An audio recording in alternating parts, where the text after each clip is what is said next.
Hello friends, this side Mohammad Sakib. Today we are going to discussion about our new topic from anatomy and physiology, digestive system. अभी तक हमने cell and cell division और tissues वगैरह के बारे में पढ़ लिया है। अब वो वीडियो अभी तक आपने नहीं देखा तो वो देख सकते हैं। आज से हम क्लासेस ऐसे ही लेंगे ऑन द ब्लैक बोर्ड और system wise anatomy and physiology के सिस्टम्स स्टार्ट कर रहे हैं। ह्यूमन बॉडी को अब सिस्टम क्या होगा या डाइजेस्टिव सिस्टम क्या होता है। ह्यूमन बॉडी को 5 सिस्टम्स के अंदर डिवाइडेशन होता है, जैसे डाइजेस्टिव सिस्टम है, रेस्पिरेटरी सिस्टम है, नर्वस सिस्टम है, स्केलेटल सिस्टम है। ये बहुत 5 टाइप के सिस्टम्स ह्यूमन बॉडी को डिवाइडेशन किया गया है ताकि इजी वे में समझ सके कि कौन सा पार्ट, कौन सा ऑर्गन, कौन से सिस्टम के। तो हम बात कर रहे हैं डाइजेस्टिव सिस्टम की, तो अलग अलग सिस्टम का अलग अलग फंक्शन होता है। जैसे रेस्पिरेटरी सिस्टम की हम बात करें तो उसका काम होता है सांस लेने का, जैसे माउथ हो गया, नोज हो गया, उसके बाद ट्रेकिया हो गई, लंग्स हो गई। उस तरीके से हम डाइजेस्टिव सिस्टम आज सिर्फ बात करेंगे। तो डाइजेस्टिव सिस्टम यूजफुल क्यों है? डाइजेस्टिव सिस्टम से हम ग्रोथ या फिर मेटाबॉलिज्म डिपेंडेंट होता है, मेटाबॉलिज्म या फिर ग्रोथ। सीधी सी सिंपल सी लैंग्वेज की बात करें, डाइजेस्टिव सिस्टम का मतलब क्या होता है? फूड का डाइजेशन करना, डाइजेशन ऑफ फूड, फूड का पाचन करना। कैसे? अब जैसे हमने फूड खाया, अब हमने फूड खाते हैं, उसके बाद क्या कंप्लीटली फूड हम अंदर रख लेते हैं? नहीं, उससे जो इम्पोर्टेंस चीज़ें होती हैं वो हम रख लेते हैं। उसके बाद जो वेस्ट प्रोडक्ट होता है वो बॉडी से वेस्ट आउट बाहर निकाल देती है। एज लाइक तो अब जो प्रोडक्ट फूड में से लिया उसका काम क्या रहेगा? या तो वो ग्रोथ करने के लिए काम में लेगा या फिर मेटाबॉलिज्म, कोई भी अदर मेटाबॉलिज्म अपनी बॉडी करेगी उसके लिए भी उसको काम में लेगी। अगली बात समझ। अब एक क्वेश्चन यहाँ से कंपटीशन पर्पज का हम डिस्कशन करते हैं कि डाइजेस्टिव सिस्टम डेराइव्ड कहाँ से होता है? डाइजेस्टिव सिस्टम बनता कौन सी सेल से है? कब? At the time of foetus development, यानी एम्ब्रियो जब बनना स्टार्ट होता है, फर्टिलाइजेशन के बाद वाली जो प्रोसेस है वहाँ पर डाइजेस्टिव सिस्टम कौन सी सेल से बनता है या किससे बनता है? तो इसका आंसर जाता है एंडोडर्म। ये क्वेश्चन इंपॉर्टेंट है, ठीक है। एज लाइक डाइजेस्टिव सिस्टम एक बॉडी का और सिस्टम है जो डेराइव्ड होता है एंडोडर्म से, ठीक है। वो वाला सिस्टम कौन सा है? उसको बोलते हैं रेस्पिरेटरी सिस्टम। यानी अपनी बॉडी के सिर्फ 2 ही सिस्टम ऐसे हैं जो डेराइव्ड हो रहे हैं एंडोडर्म से, बाकी अदर जो सिस्टम है वो अदर सेल से डेराइव्ड होते हैं, जैसे एक्टोडर्म और भी जो डिवाइडेशन के टाइम सेल्स बनती है उससे ये डेराइव होते हैं, ठीक। यानी क्वेश्चंस आ जाए तो सिर्फ 2 ही एंडोडर्म पूछ लिया और ये ऑप्शन या ये ऑप्शन है तो आपका ये क्वेश्चंस करेक्ट हो जाएगा। अब बात करते हैं डाइजेस्टिव सिस्टम की। भाई क्या होता है डाइजेस्टिव सिस्टम? तो थोड़ा सा पहले होगा क्या डाइजेस्टिव सिस्टम? डाइजेस्टिव सिस्टम को 2 भागों में डिवाइडेशन किया गया है। कैसे कैसे? एक को बोला जाता है GI system, GI tract. Next को क्या बोला जाएगा? Accessory organ. अब स्पेलिंग इसमें से समझ रहे हो। जीआई यानी गैस्ट्रो इंटेस्टाइनल ट्रैक्ट, इसका अदर नाम क्या बोलते हैं? Alimentary tract. क्या बोलते हैं?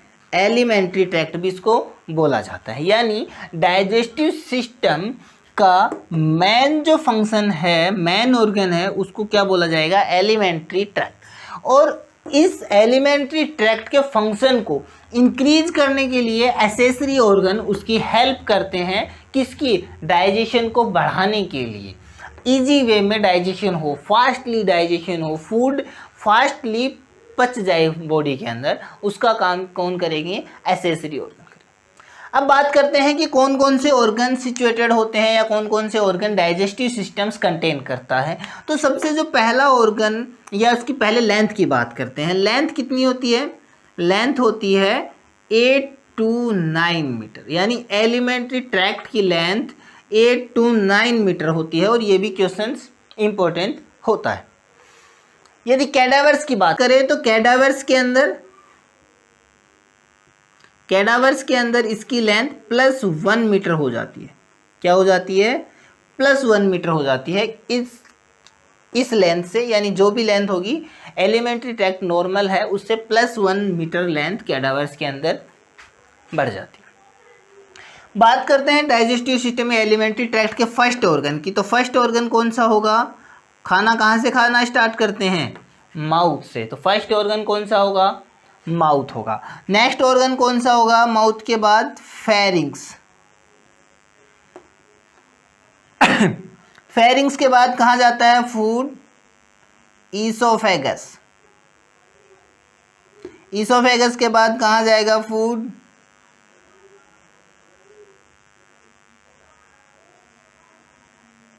स्टोमक के पास में। स्टोमक उसे कहाँ डाल देता है? स्मॉल इंटेस्टाइन में। मुझे थोड़ा झुकना पड़ रहा है क्योंकि ब्लैक बोर्ड हमारा नीचे है। उसके बाद large intestine and then anus. Anus is not a part of large intestine. Anus large intestine का पार्ट नहीं है, अदर है, अलग है। एसेसरी ऑर्गन की बात करें, यानी इसकी एसेसरी ऑर्गन कौन कौन से होंगे? सबसे पहला एसेसरी ऑर्गन बॉडी का salivary gland. Next organ pancreas. Third organ liver and fourth organ gall bladder. एक एक को एक्सप्लेन करेंगे जब हम पढ़ना स्टार्ट करेंगे। तो एक एक ऑर्गन, दो ऑर्गन या एक एक दो ऑर्गन को ही एक एक दो वीडियो में हम डिस्कशन कंप्लीटली करेंगे। जितने भी क्वेश्चंस आते हैं एट लास्ट डाइजेस्टिव सिस्टम जिस दिन खत्म होगा उसके बाद 100-200 जितने भी क्वेश्चंस हैं एनक्लेक्स के और PR यादव के एंड टारगेट हाई के, तीनों बुक्स के क्वेश्चंस मैं आपके सामने लेके आऊँगा। आप भी क्वेश्चंस पूछ सकते हैं, ठीक है, कमेंट के थ्रू या फिर अदर जो भी ऑप्शंस मैं उस वक्त डिस्कशन करेंगे। तो सबसे पहला ऑर्गन डाइजेस्टिव सिस्टम का स्टार्ट होता है माउथ से। डाइजेशन हमने कहाँ से स्टार्ट किया? फूड हमने इंगल्फ किया, फूड हमने लिया, वो इंजेस्ट किया, वो कहाँ किया? माउथ में किया। आ गई बात समझ में? माउथ के बाद क्या होता है? माउथ के अंदर फंक्शंस होता है सलाइवा का। क्या करते हैं? सलाइवा सीक्रेशन माउथ में होता है। क्या होता है? जैसे हम फूड को देखते हैं, मुंह में सलाइवेशन होता है, फूड को हमने खाया तब और सलाइवेशन इंक्रीज होगा ताकि माउथ के अंदर फूड को हम अच्छे से चबा सकें, ठीक है। डाइजेशन भी होता है माउथ के अंदर, वो भी बात करेंगे कि किस चीज़ का डाइजेशन स्टार्ट हो जाता है माउथ के अंदर, जब हम इसको स्पेसिफिक पढ़ेंगे। उसके बाद फेरिंग्स में कोई रोल नहीं है, इसोफेगस का कोई रोल नहीं है, मतलब रोल तो है, डायरेक्ट उसके अंदर सीक्रेशन नहीं है। स्टोमक के अंदर HCl का सीक्रेशन हो जाता है। अब बात करते हैं small intestine. Small intestine also divided in 3 parts. कितने पार्ट होते हैं स्मॉल इंटेस्टाइन के? 3 पार्ट होते हैं, duodenum, jejunum and ileum. These are 3 parts of small intestine. Small intestine के 3 पार्ट है, यानी ड्यूडेनम, जेजुनम, इलियम। ये स्मॉल इंटेस्टाइन का मतलब, स्मॉल इंटेस्टाइन डायरेक्ट कनेक्ट है स्टोमक से, तो ये पार्ट सबसे पहला है जो स्टोमक से कनेक्ट होता है। अब यहाँ काम किसका है? क्या काम होता है? यहाँ पेनक्रियाज भी अपना सीक्रेशन करता है। उसके जस्ट बाद लीवर और गाल ब्लैडर से एक डक्ट आती है, सेम एज लाइक ऐसे ही, और फिर वहाँ भी उसका सीक्रेशन होता है। कहाँ सीक्रेशन होता है? ड्यूडेनम के अंदर। और ड्रिंकिंग जो वाटर होता है, जो हम ड्रिंक करते हैं नॉर्मल ड्रिंकिंग वाटर, उसका अब्सॉर्प्शन भी कहाँ होना स्टार्ट हो जाता है ड्यूडेनम के अंदर। आ गई बात समझ में? यानी स्मॉल इंटेस्टाइन के 3 पार्ट होते हैं, duodenum, jejunum and ileum. Small intestine के बाद लार्ज इंटेस्टाइन की बात करें तो लार्ज इंटेस्टाइन के बाद सीकम, कोलोन एंड रेक्टम।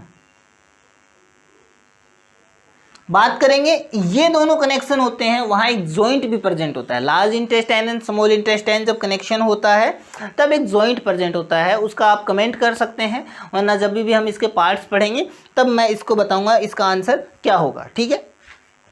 यानी सीकम कोलोन रेक्टम, ठीक है, और सिग्मोइड कोलोन मतलब इसी का पार्ट है। तो colon is also divided in 3 parts and 4 part.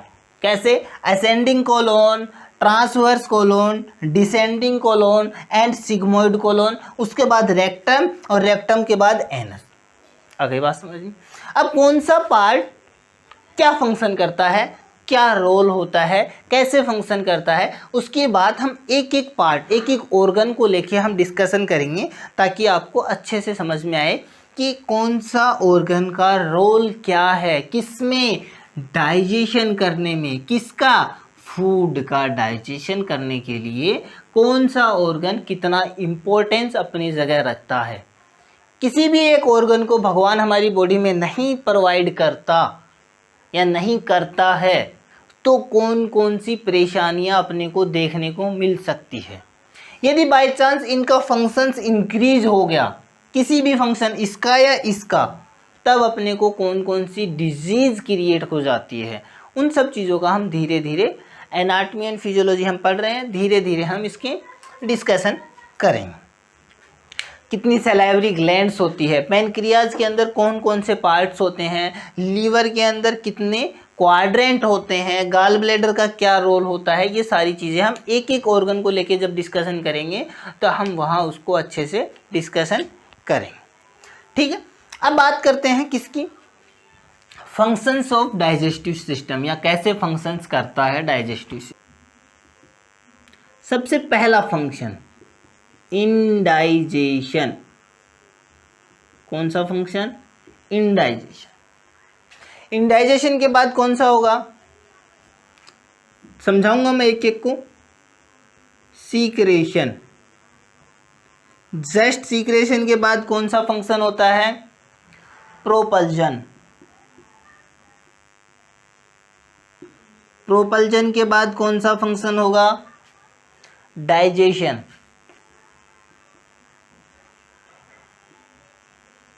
Then absorption and then elimination या फिर excretion।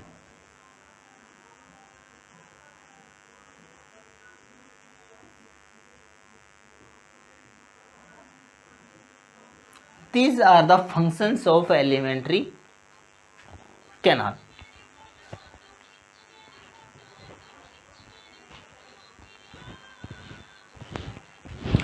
अब बात करते हैं सबसे पहला फंक्शंस कौन सा पढ़ा हमने। सबसे पहला फंक्शन से इनडाइजेशन। इनडाइजेशन का मतलब क्या होगा? फूड को टेकन किया, food take in oral cavity. Oral cavity किसको बोलते हैं? कंप्लीट माउथ के माउथ वाली जो कैविटी है, सलाइवरी ग्लैंड्स वगैरह जो भी सारी चीज़ें हैं माउथ के अंदर, टंग वगैरह, उसको क्या बोला जाता है? Oral cavity. तो food taken in oral cavity is known as ingestion. Ingestion के बाद क्या होगा? यहां सीक्रेशन होता है किसका? सलाइवा का। किसका? सलाइवा। किसके द्वारा सीक्रेशन होता है? सलाइवरी ग्लैंड के द्वारा। कैसे? जैसे ही जीआई ट्रैक्ट के कांटेक्ट में आता है फूड, वैसे ही सीक्रेशन होना स्टार्ट हो जाता है, या फिर विदाउट कांटेक्ट भी वहाँ सीक्रेशन होना स्टार्ट हो जाता है। और ये जो सीक्रेशन होता है कंप्लीट बॉडी, ये सीक्रेशन कंप्लीट बॉडी में होता है। ये जो सीक्रेशन होता है 6 to 7 लीटर। कितना होता है? 6 to 7 litre per day secretion होता है अपनी ह्यूमन बॉडी के अंदर। पर डे सीक्रेशन, इसमें सलाइवरी ग्लैंड्स की भी बात है, पैनक्रियाटिक जूस की भी बात है, सारे जूस इसको क्या बोलते हैं? क्या बोलते हैं? Digestive juice. डाइजेस्टिव जूस 6 से 7 लीटर पर डे, जिसमें सलाइवरी ग्लैंड से जो सलाइवा सीक्रेशन होता है वो भी हम कंटेन करते हैं। उसके बाद क्या बोला मैंने? प्रोपल्जन। प्रोपल्जन का मतलब मूवमेंट किसका? Movement of alimentary canal alimentary tract to food को आगे बढ़ाने के लिए मूवमेंट को क्या बोला जाता है? Peristalsis movement. क्या बोलते हैं? पेरिस्टालसिस मूवमेंट या पेरिस्टाल्टिक मूवमेंट इसको बोला जाता है। आ गई बात समझ में? इसके बाद डाइजेशन होता है। डाइजेशन भी, ये जो डाइजेशन है ये दो प्रकार का होता है। एक को बोला जाता है मैकेनिकल डाइजेशन और एक को क्या बोला जाता है? Chemical digestion.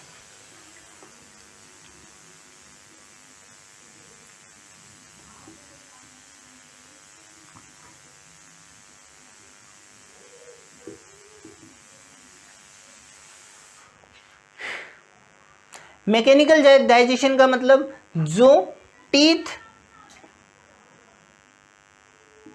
And peristalsis movement के थ्रू होता है।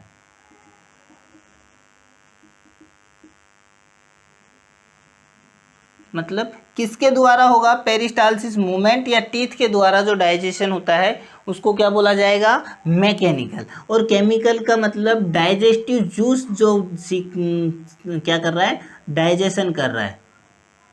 डाइजेस्टिव जूस के द्वारा जो सीक्रेशन डाइजेशन हो रहा है किसका?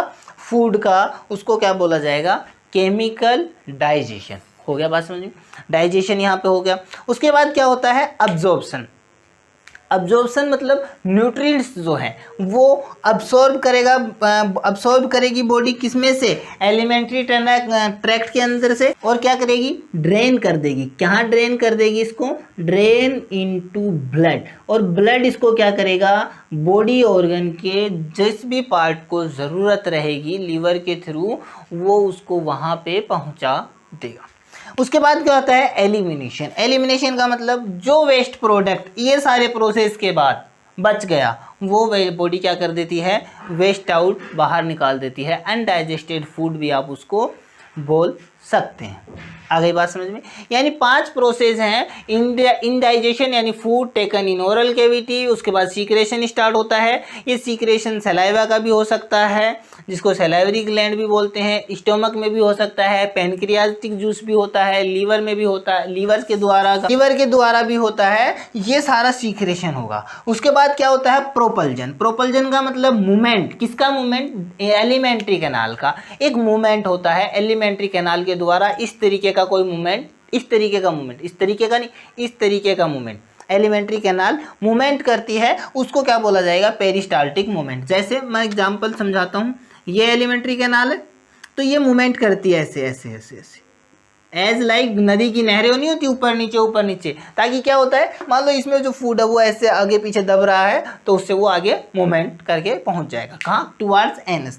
डाइजेशन मैकेनिकल होता है। मैकेनिकल मतलब टीथ और पेरिस्टाल्टिक मूवमेंट के थ्रू। केमिकल डाइजेशन की बात करें डाइजेस्टिव जूस के थ्रू। उसके बाद एब्जॉर्प्शन होगा। एब्जॉर्प्शन में ड्रेन करेगा, जो भी एब्जॉर्प्शन न्यूट्रिशन लेगा वो क्या करेगा? ड्रेन कर देगी ब्लड के अंदर। और ब्लड क्या करेगा? उसे लीवर के थ्रू, लीवर के पास जाएगा, सारा न्यूट्रिशन लेगा और फिर जिस बॉडी ऑर्गन को ज़रूरत होगी वहाँ उसको पहुँचा देगा। और जो वेस्ट प्रोडक्ट इस काम के बाद बच गया उसको बॉडी क्या करेगी? वेस्ट आउट बाहर निकाल देगी। यहाँ एक बात होती है एब्जॉर्प्शन की। अब ड्रेन इनटू ब्लड हो गया। ब्लड के पास में से कोई भी सेल, स्पेसिफिक ये सेल या फिर इंडिविजुअल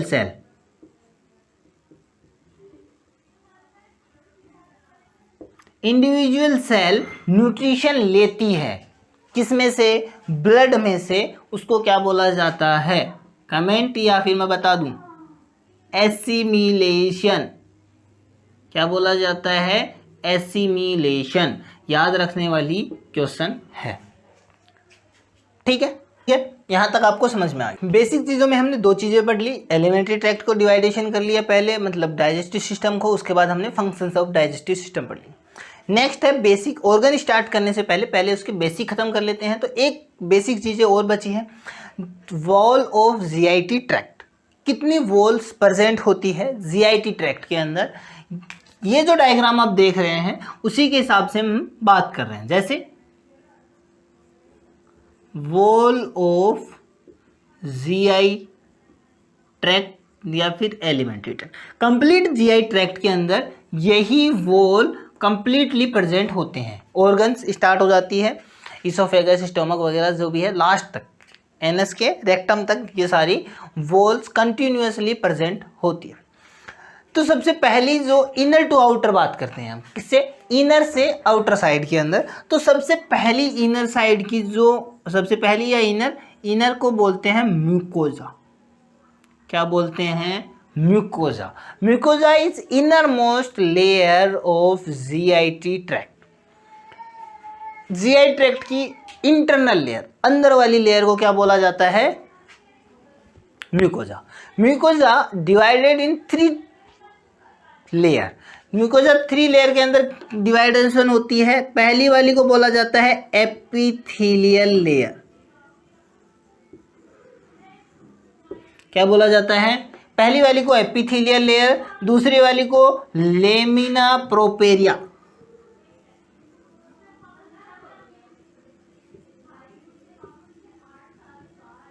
देन थर्ड मस्कुलरिस। 3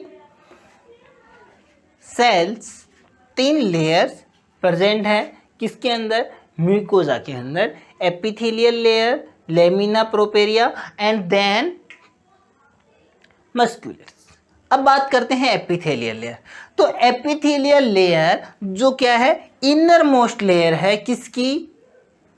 इसकी। जीआई ट्रैक्ट की इसको डिवाइडेशन किया तो इनर मोस्ट लेयर है। क्या है? मैं लिख देता हूं,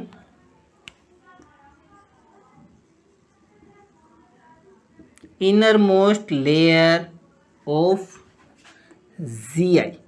जीआई की इनर मोस्ट ये है, इसकी इनर मोस्ट ये है। Inner most layer of mucosa या इनर मोस्ट लेयर, आप सब यहाँ तक समझ लो ताकि कंफ्यूजन ना होगा, वरना इनर मोस्ट लेयर आप जीआई की भी हो सकती है, आंसर हो सकता है। यदि एपिथेलियल लेयर ऑप्शन में है और म्यूकोजा भी है तो करेक्ट आंसर एपिथेलियल लेयर ही जाएगा। क्यों? क्योंकि प्रेजेंट है म्यूकोजा के अंदर, एपिथेलियल लेयर प्रेजेंट है। बनी हुई किसकी होती है? Keratinized, non keratinized stratified squamous epithelial. Non keratinized squamous epithelial tissue. Non keratinized squamous epithelial tissue की बनी हुई होती है कौन? Epithelial layer. अभी भी कंफ्यूजन है तो टिश्यू वाला जो वीडियो है, जहां हमने टिश्यू पढ़ा है पहले वाले वीडियो में, वहां जाके ये कंप्लीट वीडियो टिश्यू के बारे में है और टिप्स पे टिश्यू को याद कर सकते हो। क्यों? क्योंकि ये आगे रिक्वायरमेंट होती है। हर जगह आपको रिक्वायरमेंट मतलब मिलेंगे, हर जगह आपको पढ़ने पड़ेंगे। अब ये जो नॉन केरेटिनाइज्ड स्क्वेमस एपिथेलियल है, ये कहाँ कहाँ प्रेजेंट है? तो ये प्रेजेंट है mouth, oesophagus, mouth, pharynx and oesophagus. कहाँ प्रेजेंट है? Mouth, pharynx, oesophagus. ये मैं ऐसे ही बना देता हूँ, याद रखो इसको। Mouth, pharynx and oesophagus. और स्टोमक टू एनस की बात करें, ये सिर्फ माउथ, फेरिंग्स, इसोफेगस में प्रेजेंट है। और स्टोमक, इसके नेक्स्ट पार्ट कौन सा होता है? स्टोमक। और स्टोमक से लेके एनस तक जो पार्ट है उसके अंदर कौन सा प्रेजेंट होगा? Non ciliated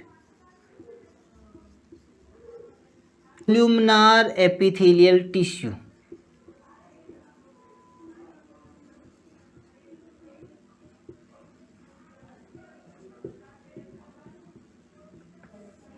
non ciliated, cilia present नहीं होता है। और कहां से प्रेजेंट होता है?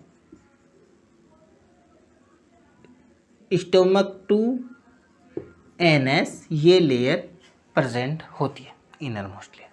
आ गई बात समझ में?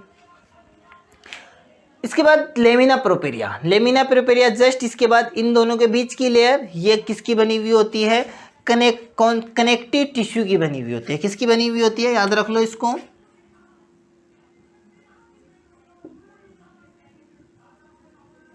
Connective tissue, this is consist of connective tissue. और मस्कुलरिस वाली आउटर लेयर है, किसकी बनी हुई होगी, नाम से ही जाहिर हो रहा है, किसकी, मसल्स की।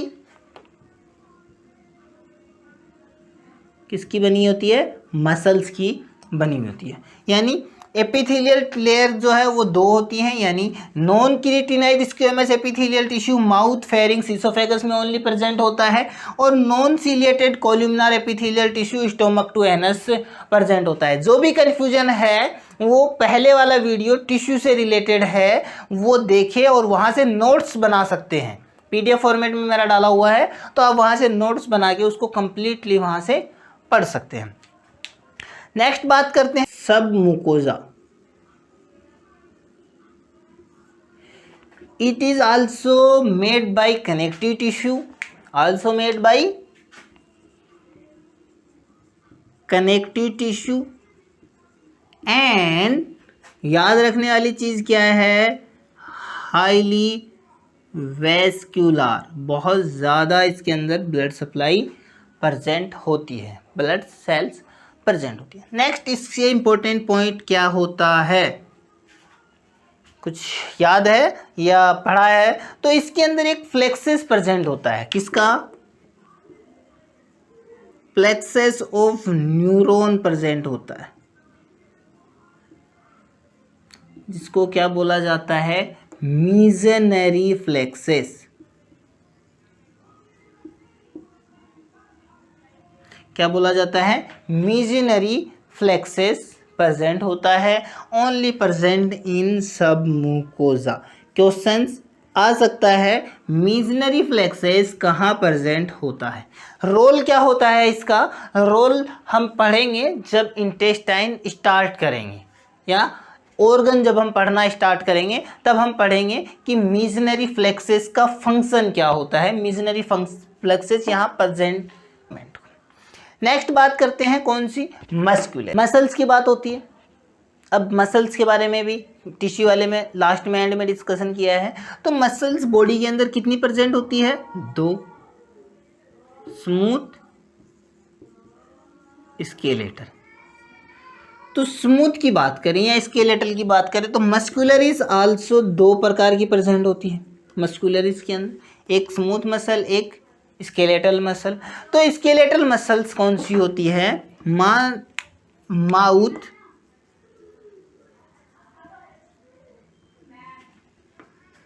Pharynx and superior part of oesophagus के अंदर कौन प्रेजेंट होता है, स्केलेटल मसल्स, ठीक है। एंड रेस्ट ऑफ पार्ट, नहीं इसमें एक चीज और रह गई, एक्सटर्नल एनल स्पिंचर,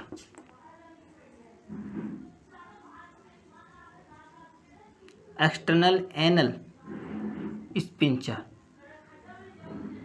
वरना वो बच्चों की तरह हमारे भी कंटिन्यूस रहेगा, पता ही नहीं चलेगा, हम बाथरूम पास आउट कर देंगे। उसी तरीके से एक्सटर्नल एनल स्पिंचर जो होता है कंट्रोल करता है किसको, काफ़ी देर तक रोक के रखते हैं ना, उसको बात कर रहा हूँ मैं। एक्सटर्नल एनल स्पिंचर होगा वो इसको कंट्रोल करता है। स्मूथ मसल्स, रेस्ट ऑफ जो पार्ट है उसके अंदर स्मूथ मसल्स प्रेजेंट होती है, ठीक है। अरेंजमेंट की बात करें किसकी, arrangement of smooth muscles. Arrangement of smooth muscles दो होती है, एक इनर एंड एक आउटर, और स्टोमक में 3 होती है। तो इनर वाली जो होती है वो कैसी मसल्स होती है, सर्कुलर, और ये वाली लॉन्गिट्यूडनल, ये कैसी होती है, लॉन्गिट्यूडनल मसल्स होती है, ये दोनों प्रेजेंट होती है। और एक नई, ये जो दोनों मसल्स हैं कौन सी, ये जो दोनों मसल्स है इन दोनों के बीच में एक another flexes of neuron present होता है, इसको क्या बोलते हैं, मेसेंट्रिक या फिर ओरा बैच फ्लेक्सेस। क्या बोलते हैं, फ्लेक्सेस ऑफ न्यूरॉन। इन दोनों के बीच में एक प्रेजेंट होता है फ्लेक्सेस ऑफ न्यूरॉन, जिसको मेसेंट्रिक या ओरा बैच फ्लेक्सेस हम बोलते हैं। नेक्स्ट वाली की बात करें,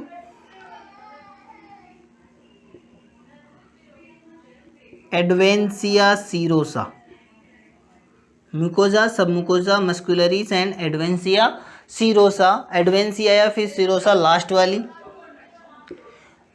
outer most layer. Outer most layer होती है, ये भी कनेक्टिव टिश्यू की प्रेजेंट होती है और इसकी ये कंटेन क्या करती है,